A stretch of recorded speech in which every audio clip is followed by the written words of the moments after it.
Assalamualaikum warahmatullahi wabarakatuh. Balik lagi di channel aku di Taman Wulandari. Terima kasih ya bagi kalian yang sudah klik video aku. Nah, jadi di video kali ini aku pengen ngebahas mengenai jenis-jenis investasi yang mudah sih untuk kalian pahami, dan juga semoga sih dengan video kali ini bisa menambah manfaat dan juga wawasan kalian dalam hal berinvestasi. Nah, jadi di sini, tapi ini versi aku aja ya, karena banyak hal juga sih yang gak aku lakukan dalam hal investasi itu. Jadi investasi yang lumayan simple dan pastinya udah banyak juga yang tahu kayak gitu. Nah, jadi sebelum aku memulai dari jenis-jenis investasinya, jangan lupa dulu like dan subscribe channel aku, oke? Jadi biar aku semangat untuk memberikan video-video yang lebih bermanfaat lagi untuk kalian semua di rumah. Oke, jadi kita mulai aja ya untuk di video yang pertama, untuk di poin yang pertama. Nah, jadi untuk yang pertama, itu jenis investasi yang paling mudah itu adalah menabung. Iya, benar sekali. Nah, jadi sebenarnya kalau menabung itu ada dua tipe juga ya, ada tipe A dan juga tipe B. Nah, kalau tipe A itu yang suka menyisihkan, kemudian yang tipe B itu yang tipe kedua itu yang suka menyisakan. Nah, kalian itu tipe yang mana sih? Jangan sampai nggak menabung ya. Wah, memang sih karena banyak orang yang menyepelekan dalam hal menabung. Ih, ngapain juga gue nabung? Nah, karena dia nggak bakalan tahu bahwa di masa depan kemungkinan aja ada krisis. Nah, contohnya seperti di pandemi sekarang, banyak yang bahkan terlilit hutang, kemudian susah mendapatkan kerjaan, bahkan kayak di PHK mendadak, dan mereka tidak punya tabungan. Nah, itu kan agak sulit ya.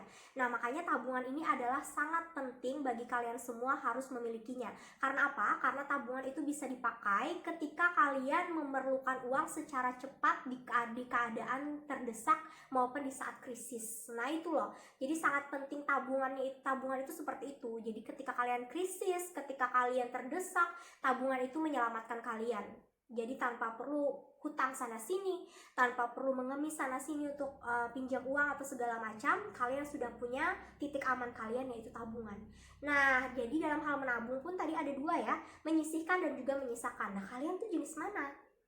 Kalau kalian di tipe A untuk menyisihkan, berarti kalian selamat. Jadi kalian selamat. Jadi kalian pintar dalam hal menabung dan juga bagus dalam hal memikirkan ke masa depan. Karena ketika orang itu berpikiran untuk menyisihkan terlebih dahulu, berarti dia ada kemauan kuat dalam dirinya untuk menabung. Berbeda dengan tipe B, yaitu menyisakan. Berarti kan menganggap sepele dalam hal tabungan. Jadi ketika menggunakan uangnya, lalu tiba-tiba ada sisanya, meskipun itu sedikit atau yang gak terlalu berarti bagi dia, baru ditabung. Nah, jadi jangan sampai seperti itu ya. Jadi kita balik aja, kita menyisihkan terlebih dahulu, jangan sampai menyisakan baru bisa menabung. Jadi ketika kalian mendapatkan gaji misalnya gaji kalian 3 juta. Nah, jadi kalian prioritaskan mau berapa dalam satu bulan itu menabung yang wajib gitu ya. Jadi misalnya kalian menabung, misalnya satu bulannya wajibnya 500.000. Nah, jadi kalian sisihkan dulu 500.000 itu, jangan di akhir ya. Jadi di awal langsung disisihkan. Jadi anggap aja itu nggak ada dan memang kewajiban cicilan, tapi memang menyicilnya untuk diri kalian sendiri. Jadi bukan cicilan benda ya kan. Nah, jadi pada saat di awal sudah disisihkan untuk menabung, jadi kalian menerima uang 2.500.000 aja lagi. Sedangkan 500.000-nya sudah ditabung. Beda dengan yang B ya, ketika kalian tanpa ada anggaran untuk menabung ya, kemungkinan aja bukan 500.000 lagi yang bakalan kalian tabung dalam satu bulan. Mungkin aja cuma 50.000 atau bahkan 5.000. Wah, jangan ya. Jadi di awal itu kalian sudah tahu berapa kira-kira yang bisa untuk menabung ya. Jadi tergantung kalian aja, nggak langsung harus banyak juga. Yang jelas itu rutin, karena semakin terlihat itu ketika kita memang menabung itu rutin, bukan seberapa banyaknya tabungan yang kita setorkan gitu loh. Yang jelas itu rutin dan tanpa bolong-bolong, itu lebih bagus, oke? Kemudian, nah di saat kalian sudah konsisten dalam hal menabung, sebaiknya pisahkan tabungan kalian ya. Dia tabungan untuk mendapatkan gaji, tabungan khusus untuk tabungan, atau tabungan khusus untuk keperluan lain. Jadi kalau aku sendiri aja punya buku tabungan itu sampai 3. Jadi yang pertama itu memang khusus tabungan, kemudian yang kedua itu khusus belanja, dan yang ketiga itu khusus tabungan juga sih ya, cuman bisa aja kayak ditarik-tarik kayak gitu ya. Nah cuman yang jelas jangan sampai cuma punya satu rekening buku tabungan, karena pernah ada kasus kan ya, ketika pengen menarik ternyata banknya nggak bisa untuk mengeluarkan uang seperti yang kita minta. Nah ini kan menyusahkan ya, padahal kita itu adalah nasabah dan uang yang ada dalam tabungan itu adalah uang kita sendiri. Nah, jadi itu kan sangat sulit untuk kita mengambil uang, apalagi pada saat kita keadaan terdesak.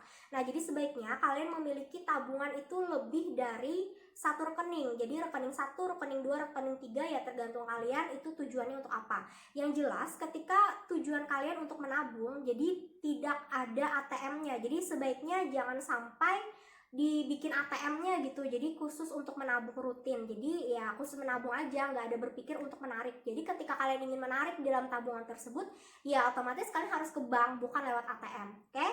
Jadi itu juga bisa memangkas keinginan kalian untuk menggesek-gesek atau membeli barang-barang yang tidak perlu. Nah, kemudian yang kedua, setelah kalian sudah menabung, kalian bisa lagi memikirkan tentang deposito. Nah, jadi kalau deposito ini kita menabungkan di bank sejumlah seberapa yang kita setorkan. Jadi, tapi ini bertempo ya, jadi beda dengan yang tabungan kita biasanya. Cuman positifnya kita memiliki deposito itu bunganya itu lebih tinggi. Jadi biasanya sih 1 tahun atau 2 tahun baru boleh kita mengambil uang tabungan kita. Nah itu bedanya dengan tabungan yang kita biasanya. Jadi terserah saja kita mau ngambilnya kapan, tapi bunganya juga tetap segitu-segitu aja. Beda dengan deposito yang bunganya lebih besar, tetapi minusnya kalian tidak bisa untuk mengambil sekehendak hati karena memang bertempo. Nah gitu. Jadi misalnya kalian ingin berinvestasi, jadi sebaiknya tuh punya dua sih, misalnya punya satu deposito, kemudian satu ya punya tabungan. Yang jelas kalian itu sudah harus punya tabungan, karena tabungan itu yang seperti aku bilang tadi, itu adalah yang bisa menolong kalian ketika kalian terdesak. Oke, kemudian kita lanjut di poin kedua. Nah, jadi di poin kedua ini, ketika kalian sudah memiliki uang tabungan nih, lalu gimana lagi nih? Apakah cuma tabungan aja investasinya? Ya jangan. Jadi kalian bisa mengalihkan lagi ke investasi emas. Nah, kenapa jadi emas? Karena emas itu dikenal sebagai anti inflasi. Jadi istilahnya itu bisa menjadi penyelamat kalian ketika krisis, dan juga menjualnya pun mudah. Jadi di mana-mana ada toko emas kan, dan itu nggak ribet-ribet, ketika kalian jual langsung dapat uang, nggak perlu ada makelar, nggak perlu ada yang lain-lain. Nah, jadi kalian sangat perlu untuk memiliki investasi emas, karena investasi emas ini investasi yang jangka panjang ya, karena bisa dilihat atau hasilnya drastis ketika sudah bertahun-tahun atau berpuluh-puluh tahun. Wah, mulai dari misalnya harga emas dari 19.000 misalnya, tiba-tiba di puluhan tahun kemudian langsung jadi hampir 1 juta. Wow, keren banget kan, dari 19.000 per gram tiba-tiba langsung jadi 980.000 per gram. Nah, itu kan wow sekali ya. Nah, jadi kalau investasi emas ini memang diperuntukkan lebih ke arah investasi jangka panjang, dan ini juga resikonya itu sedikit ya, karena untuk yang turun itu sangat sedikit. Biasanya emas itu turun pasti dari tahun ke tahun, itu yang melejit itu pasti kenaikan emas. Bahkan ada di sejarah mengatakan kalau pada saat krisis pun emas bahkan bisa naik. Nah seperti itu. Makanya di krisis pandemi yang sekarang aja emas antam sudah tembus harga 1 juta per gram. Wah keren banget kan. Nah makanya jadi untuk investasi emas kayaknya sepertinya kalian wajib deh untuk memikirkannya lagi, mau kapan lagi mau berinvestasi emas. Sedangkan dari tahun ke tahun itu sangat menguntungkan dan menggiurkan, dan juga mudah untuk kalian jual ketika kalian mengalami masa krisis seperti itu. Nah, jadi untuk kalian nih sudah punya banyak modal, misalnya ya, kalian bisa berinvestasi emas itu dengan beli emas batangan misalnya. Jadi emas batangan ataupun emas perhiasan. Kalau aku sih nggak ada emas batangan ya, karena aku lebih condong ke membeli perhiasan karena juga bisa dipakai. Dan ya itu tadi, bagus aja gitu dipakai, karena nggak terlalu tertarik aja sih kalau emas batangan gitu. Jadi kalau kalian memilih emas batangan ya lebih bagus lagi. Cuman kalau dalam Islam ya jangan lupa dijakatin ya. Nah itu. Kemudian setelah kalian sudah memiliki tabungan, kemudian kalian bagi lagi untuk membelikan emas. Nah apalagi nih uang kalian bisa digunakan ke arah mana lagi nih? Yaitu membeli tanah. Nah jadi tanah ini sangat penting juga untuk kalian miliki. Jadi bukan cuma untuk warisan aja sih ya istilahnya, cuman tanah ini sangat menguntungkan juga untuk dijual kembali di suatu saat. Meskipun itu tadi negatifnya. Negatifnya apa? Karena untuk tanah itu menjualnya itu agak lumayan sulit ya. Maksudnya nggak langsung ketika kalian jual besoknya langsung ada yang membeli, enggak. Nah, cuman positifnya gimana? Karena kita populasi itu semakin meningkat ya, sedangkan tanah ya itu aja. Jadi ya satu bumi ya tanahnya itu aja, tapi masyarakatnya makin banyak, makin beranak pinak. Nah, itu positifnya ketika kalian memiliki tanah dan itu bisa bersaing ya masyarakat itu untuk membeli tanah dan ingin berkeluarga lagi seperti itu. Nah, jadi kalian harus memikirkan juga untuk membeli tanah.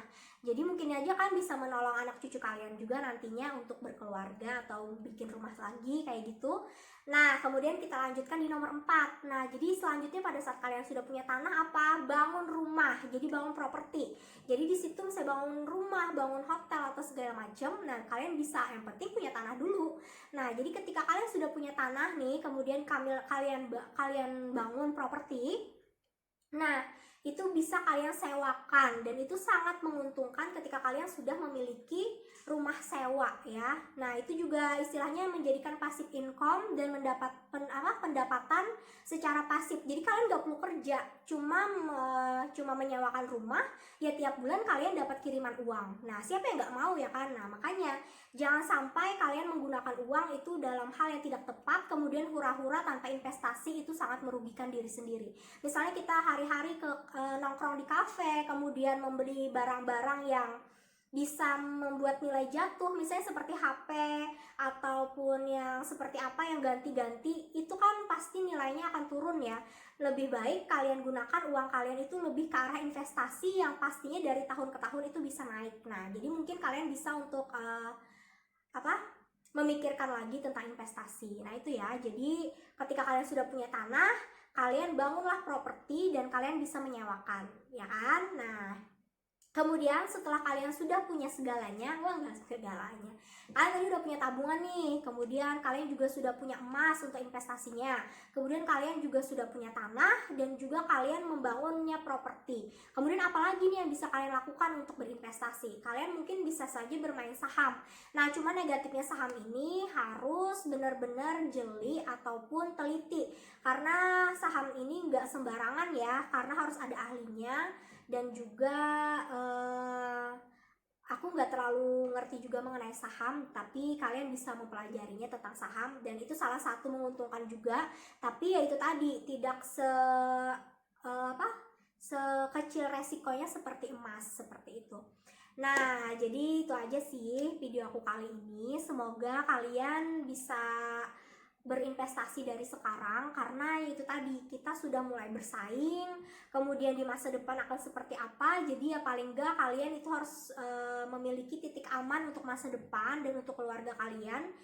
Ya salah satunya itu tadi, sedikit-sedikit misalnya membeli emas, sedikit-sedikit kalian mengumpulkan uang, dan sedikit-sedikit kalian berhemat. Jadi nggak menyepelekan lagi, apa sih gunanya menabung, karena kita tidak akan tahu di masa krisis itu kapan. Contohnya seperti Copet ini, nggak ada yang menyangka bahwa Copet ini ada, dan bahkan bisa membuat krisis ekonomi di sana, krisis ekonomi di sini, bahkan pemecatan di sana sini, kan tidak pernah ada yang mengira. Sedangkan mereka tidak pernah untuk memikirkan menabung, menyepelekan menabung, lalu kayak gimana. Nah, jadi jangan sampai seperti itu. Jadi ya aku harapkan sih dari video kali ini, semoga kalian bisa untuk merencanakan masa depan dengan cara yang kecil-kecil dulu, yaitu menabung. Nah, untuk tips menabung nanti aku bikin di video lainnya ya. Jadi jangan lupa dulu like dan subscribe dan juga share dan juga komen, oke? Salah hilap mohon maaf ya. Assalamualaikum warahmatullahi wabarakatuh. That's regards, Anda.